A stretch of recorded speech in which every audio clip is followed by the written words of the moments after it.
안녕하세요. 안녕하세요. 네, 아직 시간이 안 됐습니다.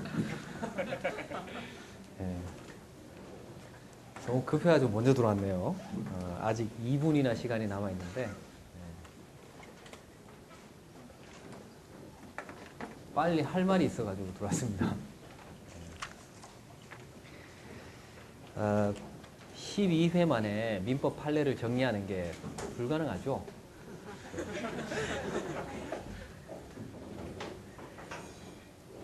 그래서 이제 어떻게 할 거냐면요. 자, 민법에서 출제가 가능한 판례들을 다 볼 수는 아마 없을 겁니다. 그렇게 이제 여유 있는 시간이 아니고요. 그래서 제 생각에는 한 24회 정도 했으면은 아마 좀 의미 있게 이렇게 정리가 됐을 텐데, 그럴 만할 시간을 학원에서 저한테 주지를 않습니다. 하려면은 하루에 2타임씩 해가지고 24회를 해라 라고 얘기를 하더라고요. 그래서 하루에 2타임 하면은 저 혼자만 정리를 할 거예요. 여러분들은 이제 구경하시고 저 혼자만 이제 정리를 하시고 뭐 그렇게 될 것 같아서 그렇게 할 바에야 반만 정리하자 그런 생각으로 이제 하는 겁니다. 그래서 앞으로 이제 그 9월달 되면은 모의고사 강의가 아마 진행이 될 텐데 그때 아마 여러분들이 주요하게 봐야 될 게 판례를 중심으로 해서 아마 정리를 해야 될 겁니다. 그때 그러니까 사고시험에 출제되는 게 거의 대부분 판례이기 때문에 판례를 중심으로 해서 이제 아마 정리를 해야 될 거예요. 근데 거기에 들어가기 전에요. 미리 이거는 100% 출제가 되는 판례야 라는 것들을 정확하게 알자는 겁니다. 그게 우리가 12회 동안에 해야 될 일입니다. 그러니까 주요한 판례를 그냥 어주빙빙하게 이렇게 아는 것도 아니고 모르는 것도 아니고 이렇게 하지 말자는 거예요.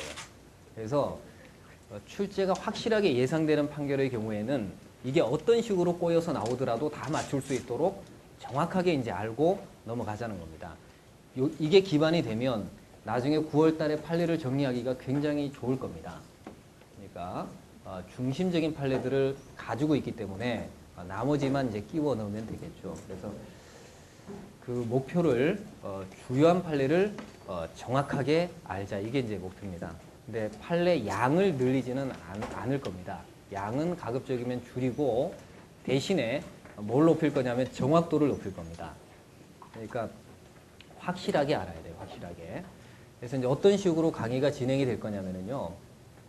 지금 민법 총칙은 3번에 걸쳐 가지고 정리를 해야 돼요.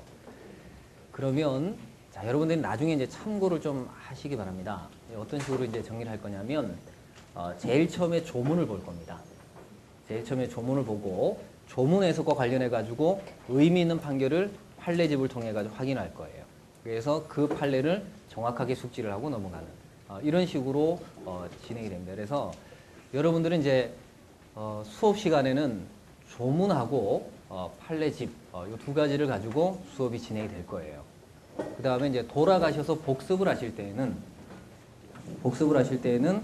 우리 수업 시간에 다룬 판결이 1차적인 목표입니다. 꼭 알아야 될 목표예요. 그래서 그거를 정확하게 이제 이해하는 게 첫 번째 목표고, 시간이 좀 남으시는 분들은, 그러니까 지금 우리 조문을 통해 가지고 확인한 판결이 교과서에 어디에 위치하고 있는지를 한번 확인 한번 해보세요.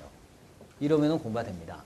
이러면 이제 복습이 되니까, 그래서 자, 1차적으로는 수업 시간에 다룬 판결을 이해를 하는 게 첫 번째고, 그 다음에 그게 이제 되면, 그래서 이제 시간이 조금 남으면, 그러면 우리가 교과서에서 봤던 판결을, 판례집에서 봤던 판결을 교과서에서 찾아보는 겁니다. 찾아보면서 그 앞뒤에 목차들이 어떤 것들이 있었느냐라는 것을 확인을 하시면, 그럼 이제 복습이 좀 잘 될 거예요. 그래서 그렇게 이제 목표를 잡고 나가도록 하겠습니다. 자, 순서를 조금 바꿨어요. 기본적으로는 이제 민총, 물권, 채총, 채가 이렇게 이제 조문에 편제가 되어져 있는데, 사고의 발전 과정 때문에요. 민총 다음에 바로 채권 총론을 보고, 그 다음에 이제 채권 강론 보고, 물권을 맨 마지막으로 보는, 이런 식으로 조금 순서를 좀 바꿨으니까, 그렇게 이제 이해를 좀 하시고, 자, 오늘 진도를 한번 보세요. 진도 계획을 보면, 오늘은 법률행위의 목적과 의사표시를 할 겁니다. 법률행위 목적하고 의사표시. 자, 제일 처음에 무슨 뭐 관습법도 해야 되고 심의칙도 해야 되고 이거보다는 권리 변동이 중심입니다. 그러니까 권리 변동을 먼저 보고 그 다음에 이제 권리 주체를 나중에 볼 거예요. 그러니까 권리 변동 쪽에서 법률행위하고 의사표시 판례집으로는 159페이지입니다. 159페이지부터 이제 보도록 하는데, 자, 법률행위 들어가기 전에요. 법률행위 들어가기 전에 기초 지식을 한번 생각을 한번 해봅시다. 법률행위에 관해서 우리 교과서가 이런 얘기들을 하고 있습니다. 자, 여기다가 이제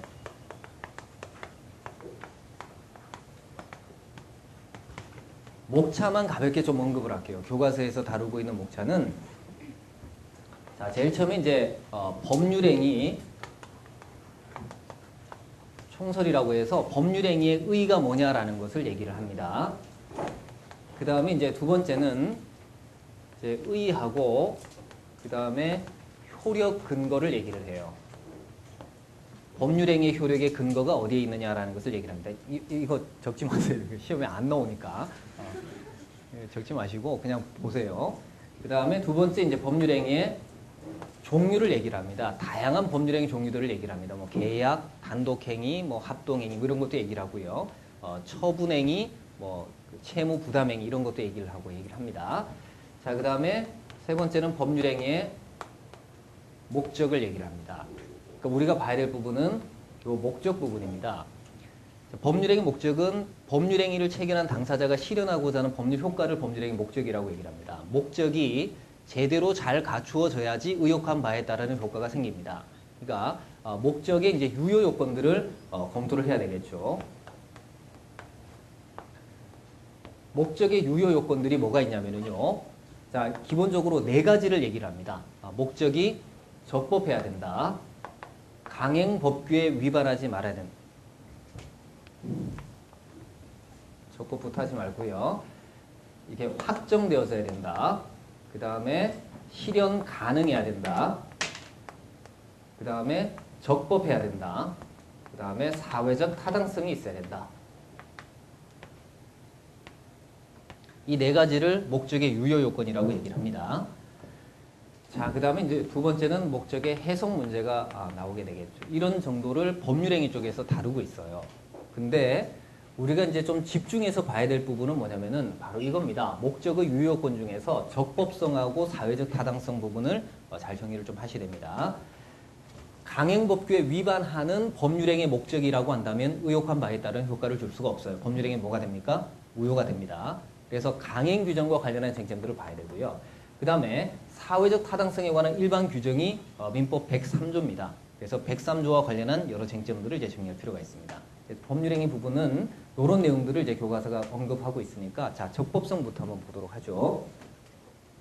판례집 1번에 법률행위 목적의 적법성인데, 그래서 적법은 강행 규정에 위반하지 말아야 된다는 의미를 얘기를 합니다. 강행 규정에 위반하지 말아야 된다. 그러니까 법률행위 목적의 적법성 요건에서는 뭐가 중요한 문제가 되겠어요? 강행 규정이 뭐냐라는 게 중요한 문제가 될 겁니다. 자, 강행 규정. 여기서는 이제 페이지를 넘겨보시면 2번에 강행 규정이 있습니다. 자, 어떤 규정이 강행 규정이냐라는 것은 일률적으로 판단할 수가 없어요. 그 규정의 목적과 취지를 고려해서 강행 규정인지 아닌지를 개별적으로 판단할 수밖에 없겠죠. 보시면 반갈로 1번에 강행 규정 위반으로 법률행위가 무효로 되는 경우, 자, 동그라미 1번에 무효로 되는 구체적인 예들이 있는데 굉장히 많죠, 판례들이. 근데 이거 별로 중요하지는 않습니다. 자, 그 다음 동그라미 2번에 보면 강행 규정 위반으로 법률행위가 무효가 되려면은 그 법률행위가 강행 규정이 달하고자 하는 입법 취지를 몰각시키는 결과를 가져왔을 때만 무효로 되는 겁니다. 그러니까 개별적인 강행 규정을 위반했다고 하더라도 그 위반의 정도가 강행 규정이 달하고자 하는 입법 목적을 좌절시킬 정도가 아니다라고 한다면은 법률행위는 뭐가 되는 거다? 유효가 되는 겁니다. 그래서 강행 규정의 입법 취지를 몰각시키지 않는 경우라면 당해 계약을 무효라고 할 수 없다. 결론을 잘 알아두시기 바랍니다. 그 다음에 우리가 꼭 알아야 될 게 4번 판결입니다. 4번 판결. 자, 이거는 반드시 기억을 해 두셔야 됩니다. 자, 강행 규정 위반으로 인해서 법률행위가 무효로 된다면 이 무효를 주장하는 것이 경우에 따라서는 신의칙 위반이 될 수가 있겠느냐라는 거예요. 강행규정 위반으로 인한 무효 주장과 신의 측의 문제. 자, 이거는 꼭 정리를 해주시기 바랍니다. 자, 이렇게 알아야 되겠죠. 신의 측은 무엇을 보호하는 겁니까? 신뢰를 보호하는 겁니다. 그럼 신뢰는 어느 영역에서 보호 가치가 있겠어요? 사적 자치가 허용되는 영역에서만 보호 가치가 있을 겁니다. 강행규정은 무엇을 설정해 놓은 거예요? 사적 자치의 한계를 설정해 놓은 겁니다. 강행규정을 위반했다는 얘기는 그 법률행위 목적이 사적 자치의 한계 바깥에 있다는 겁니다. 따라서 유효를 신뢰했다고 하더라도 그 신뢰는 뭐가 없어요. 보호 가치가 없습니다. 따라서 강행규정 위반으로 인한 효과를 주장하는 것은 신의 측 위반이다, 신의 측 위반이 아니다. 신의 측 위반이 아닙니다. 그래서 그 밑에 판례를 한번 보세요. 강행규정에 위반하여 무효인 법률행위의 체결을 스스로 제한하였던 당사자가 사후에 강행규정 위반임을 이유로 무효를 주장하는 것은 신의 측에 반하는 것이 아니다. 이 점 꼭 기억을 해주시기 바랍니다. 그래서 신의 측과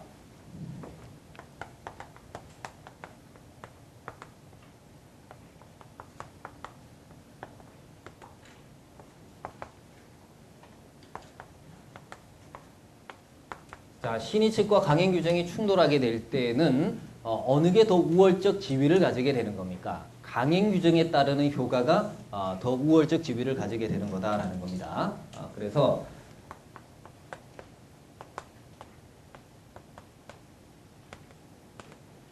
효과가 우선한다라는 것. 따라서 신의 측을 가지고 강행규정의 효과가 발생되지 않도록 막는 것은 허용되지 않는다는 겁니다. 신의 측을 가지고 강행규정의 효과가 발생되지 않도록 막는 것은 허용되지 않는다. 자, 이런 예는 굉장히 많이 있어요. 무효인 투자수입 보장약정 체결을 제한한 증권회사가 투자수입 보장약정이 무효다라고 주장하는 것 신의 측에 반한다, 반하지 않는다. 신의 측에 반하지 않겠죠. 그렇죠? 그 다음에 자, 행위 무능력자가 법정 대리인의 동의 없이 거래 계약을 체결을 했습니다. 자, 취소권 행사하는 것이 신의 측에 반한다라고 볼 수 있습니까? 없습니까? 이것도 반한다고 볼 수가 없겠죠. 행위능력 제도는 어떤 규정이니까? 강행규정이니까. 또 임대차의 최장 존속기간은 20년입니다. 20년을 초과해가지고 30년의 존속기간을 정한 임대차 계약을 체결해 놓고 20년 초과 부분이 무효다라고 주장하는 것 신의 측 위반입니까? 아닙니까? 이것도 신의 측 위반은 아니라는 겁니다. 그래서 꼭 기억을 해두시고요. 자, 그 다음 요 논리가 어디에도 똑같이 적용이 될 수 있냐면 신뢰보호하고 강행규정이 충돌했을 때는 어느 게 우선하는 겁니까? 강행규정이 우선하는 거죠. 신뢰보호를 목적으로 하는 민법상에 또 다른 제도가 있어요. 한번 생각해 봅시다. 신뢰보호, 상대방의 신뢰보호를 위해 가지고 대리권이 없는 자이기는 하지만 대리권이 있는 것처럼 취급하는 제도가 뭡니까? 표현대리 제도죠. 그러니까 표현대리하고 강행규정이 충돌합니다. 어느 게 역시 우선할 수밖에 없어요. 강행규정이 우선할 수밖에 없습니다. 그러니까 강행규정 위반으로 인한 무효인 법률행위가 표현대리 규정 때문에 유효로 취급이 되지는 않는다는 겁니다. 이렇게 이제 기억을 좀 해두시면 돼요. 그래서 표현대리하고 똑같은 논리입니다. 표현대리하고 그 다음에 이제 강행규정이 충돌하는 경우에 이런 경우에도 강행규정의 효과가 우선하게 된다라는 것을 잘 알아두시기 바랍니다. 효과가 우선한다. 자, 요 논의를 정확하게 이제 기억을 해두시기 바래요. 4번 판결 꼭 알아둡시다. 자, 그 다음에 이제 3번 판결도 기억을 해야 될 중요한 내용입니다. 강행규정 위반으로 인한 무효의 범위인데, 자, 여기다가는 우리가 어떤 점을 기억을 해두셔야 되느냐면, 하나의 법률행위 전부 다가 강행규정 위반으로 무효로 되는 게 아니라, 법률행위 중에서 일부만이 강행규정 위반으로 무효로 되었을 때, 어느 범위에서 무효의 효과를 인정을 해야 되느냐, 전부 무효의 효과를 줘야 되느냐, 아니면 강행규정을 위반한 법률행위만 무효로 처리를 해야 되느냐라는 것.